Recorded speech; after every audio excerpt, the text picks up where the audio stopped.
Bueno, un saludo bien especial a todas las personas que nos ven a través de esta pequeña videoconferencia. Mi nombre es Nicolás Sánchez Rojas. Yo hago parte de la licenciatura en tecnología con énfasis en comunicación.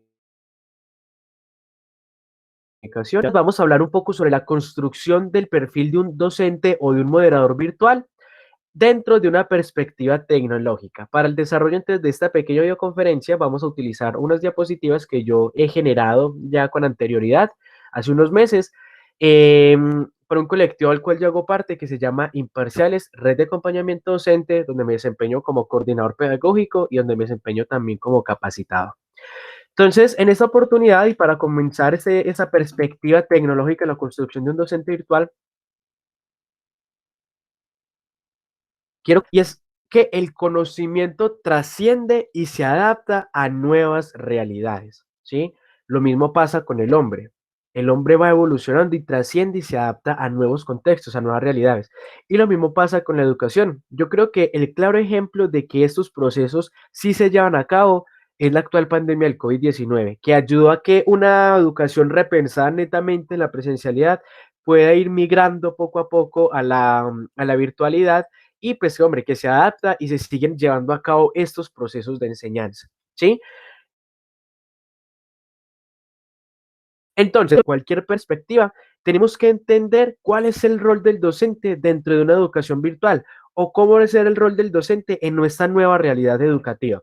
Para eso, entonces, pues yo preparé esta especie como de fórmula matemática donde se hace mención al guiar, más al estimular, más el ayudar, y esto nos va a dar como resultado que el docente es un facilitador del aprendizaje. Es como cambiar esa perspectiva de los modelos tradicionales donde se dice que el docente es la única fuente del conocimiento y el estudiante es un banco al cual hay que irle depositando contenidos y conocimiento, ¿sí? Se debe cambiar esa perspectiva y en compañeros del proceso del estudiante, van de la mano, van junticos. No es que el docente esté más arriba o el estudiante esté más abajo, no, los dos deben ir juntos en el desarrollo de cualquier proceso y más en estos momentos que nos encontramos en una educación mediada por la virtualidad. ¿Listo? A partir de eso, tenemos que tener en cuenta lo siguiente, y es que un nuevo contexto educativo, es decir, un contexto virtual, implica que exista un nuevo tipo de docente. ¿Listo? Y este nuevo tipo de docente tiene que estar formado en los siguientes aspectos y en esta oportunidad nosotros nos vamos a fijar en un contexto, una perspectiva tecnológica.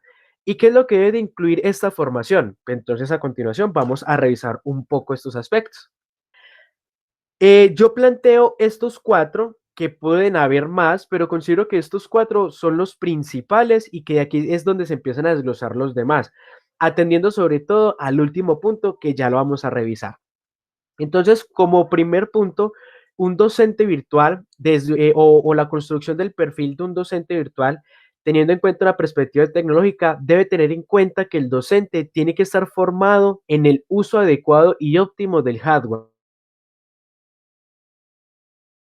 capacidad de saber desarrollar los procesos de enseñanza y aprendizaje o incluso el proceso de moderación de una comunidad virtual de aprendizaje, tiene que tener un uso adecuado de las herramientas que va a utilizar. Es decir, tiene que ir puede ir, por ejemplo, desde un teléfono celular, también incluso puede ir a través de la radio, obviamente como atendiendo a ciertas perspectivas, o incluso del uso adecuado y óptimo de los diferentes periféricos que hacen parte de un computador, como lo puede ser el teclado, una cámara web, audífonos en caso tal de que él llegue a utilizar audífonos para desarrollar las clases, el mouse. Este tipo de cosas entran dentro de este primer punto, el uso adecuado y óptimo del hardware, ¿sí? Y resulta que detrásito del hardware entra el manejo del software. ¿Y qué tiene que ver con la parte del manejo del software? Es el uso de todos los programas necesarios tanto para la producción de contenido educativo, para la creación de recursos didácticos o incluso la plataforma digital por la cual se esté llevando a cabo como todo el proceso de participación o la construcción de una comunidad virtual de aprendizaje. En este caso y en Univirtual, en el contexto en el que nosotros nos encontramos, pues vamos a encontrar que todo el proceso se desarrolla a través de una plataforma llamada Moodle, ¿sí? Y que esta plataforma no sé qué tipo de aspectos, por ejemplo, con imágenes, con videos educativos o incluso con encuentros sincrónicos, que son como los diferentes encuentros que hemos tenido en este momento en la asignatura de moderación en comunidades virtuales de aprendizaje. Y ya que hablamos un poquito del manejo de software o de las plataformas por las cuales se llevan a cabo los procesos de aprendizaje, de la mano entra este tercer punto. ¿Y cuál es este tercer punto? Habla sobre el manejo de canales de comunicación eficientes. ¿Sí? Un docente tecnológica tiene que tener en cuenta la construcción y uso de canales de comunicación eficientes, ¿sí? No es solamente, por ejemplo, que en una comunidad como Moodle solamente se escriban los mensajes y ya, el profesor solamente se limita a mandar los mensajes, no. Aquí se tiene que empezar a tener en cuenta uno de los aspectos que ya se han hablado en este foro, donde se encuentra en estos momentos incrustado este video, ya se ha hablado un poco como la perspectiva pedagógica e incluso didáctica que debe tener un docente. Esos dos puntos van de la mano. ¿Y qué pasa? Para yo poder escoger el software que mejor se adapte a mi realidad, tengo que tener en cuenta los canales de comunicación por los cuales yo voy a desarrollar como mi contacto, la interacción con el estudiante. Entonces, aquí, como les digo, herramientas, de saberlas adaptar, si en caso de ser necesario, de adelantar procesos de transposición didáctica. Entonces, esto es fundamental porque realmente el éxito de todo el proceso de enseñanza virtual o de aprendizaje virtual se resume en esto, en el uso adecuado de canales de comunicación. Esto es fundamental que tengamos en cuenta este aspecto.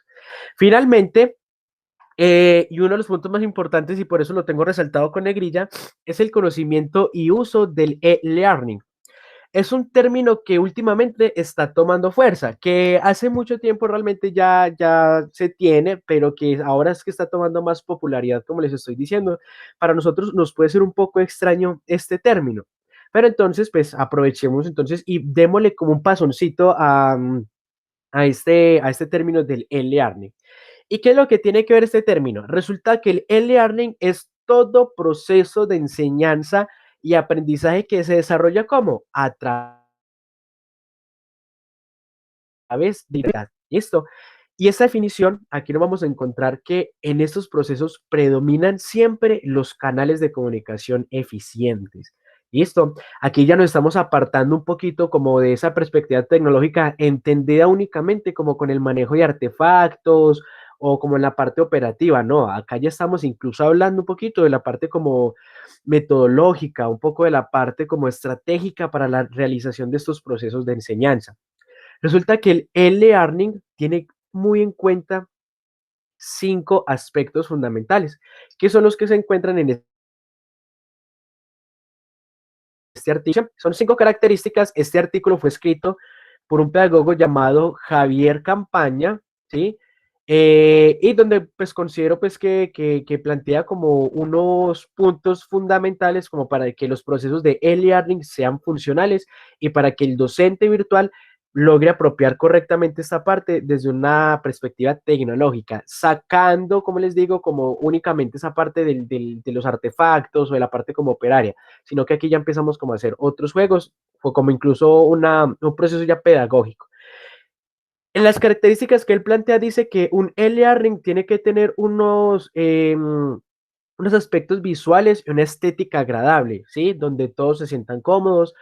Aquí hablamos de teoría del color, hablamos un poquito del uso de ciertas plataformas, de hacer contenido interactivo, entonces ya vamos a encontrar incluso como herramientas como Geniali, que ya permite crear estos ambientes virtuales de aprendizaje de una manera muy interactiva, donde el usuario pueda participar o ser como parte del contenido que está viendo en esos momentos. Tiene que tener un tipo de voz positivo, ¿sí? Tiene que tener elementos interactivos con oportunidades para la práctica. Este punto es súper importante. Si se llega a revisar esta grabación en algún momento, yo los invito a que revisemos esto. Este enlace se los dejo en la descripción del video en estos momentos para que lo tengan presente. El cuarto es que tiene que haber una cohesión estructural y unos objetivos claros de aprendizaje. Y estos objetivos claros de aprendizaje va a ser también la razón de ser por la cual hacemos o no hacemos algo dentro de mi comunidad virtual de aprendizaje o algo, digamos, de cómo el moderador virtual va a ayudar, digamos, como a darle ese ritmo a todo el proceso. Listo, fundamental ese puntico. Y finalmente, que el contenido sea enfocado y simplificado. Cuando el contenido hablamos que es un contenido enfocado, el docente tiene que empezar a hacer una cierta depuración del contenido y saberlo adaptar a esas plataformas digitales en las cuales va a estar desarrollando el proceso de enseñanza, ¿sí? Eh, no se trata solamente, por ejemplo, como de tener un documento larguísimo de 20, 30 páginas cuando el mensaje que necesita el estudiante se encuentra en una sola. Entonces, qué bueno que yo como moderador virtual o como docente virtual, haciendo uso de las herramientas tecnológicas, logre hacer una depuración del contenido y centre la información de lo que realmente el estudiante necesita para adelantar ese curso. Ya atendiendo, pues como todos sus aspectos, ya pasaríamos incluso a hablar en este sentido de las características del e-learning y para utilizarlo, ya pasaríamos incluso a hablar de metodologías virtuales, ¿sí? Pero esto ya es entrar como en otro discurso, ya es entrar en un discurso didáctico, en un discurso pedagógico, pero este proceso va muy de la mano de eso. Bueno, para finalizar entonces este espacio, quiero decir que independiente del proceso, la perspectiva que se tome de un docente virtual, es fundamental entender que en el centro de la formación se encuentra el estudiante. Son dos profesores armando un rompecabezas, pero el estudiante está en el centro. Se está construyendo a una persona o se está formando una persona de una manera integral, pero atendiendo a ciertos criterios, por ejemplo, los criterios a los que hicimos mención anteriormente o en el transcurso de esta videoconferencia. Entonces, bueno, yo creo que eso sería todo, eso sería la construcción del perfil de un docente o un moderador virtual a través de una perspectiva tecnológica, donde en conclusión hicimos mención a lo siguiente. Lo primero que entendimos cuál era el rol del docente dentro de un proceso de enseñanza mediado por la virtualidad, que tenemos que tener en cuenta 4 elementos esenciales. La primera es que el docente tiene que tener un conocimiento adecuado y óptimo del uso del hardware. La segunda, que luego del manejo de ese hardware viene de la mano el uso del software. ¿Y qué es el software? Las plataformas o herramientas digitales o programas por los cuales yo voy a adelantar mi proceso de enseñanza o de aprendizaje virtual. Y el tercer punto que va muy de la mano de estos dos es la utilización de canales eficientes de comunicación, que es donde yo genero, por donde genero la interacción, donde empiezo a enfocar las diferentes estrategias, pero que también tengo que tener en cuenta un cuarto punto, y que el cuarto punto se llama el e-learning, que es todo proceso de enseñanza que se realiza a través del Internet. Y que este e-learning tiene otras 5 características que lo acabamos de ver en un corto artículo escrito por el pedagogo Javier Campaña, y que ese artículo pues lo vamos a encontrar en la descripción de este video. Entonces, bueno, esto sería todo por esta oportunidad. Muchísimas gracias a todos por visualizar este video. Nos vemos en una próxima oportunidad.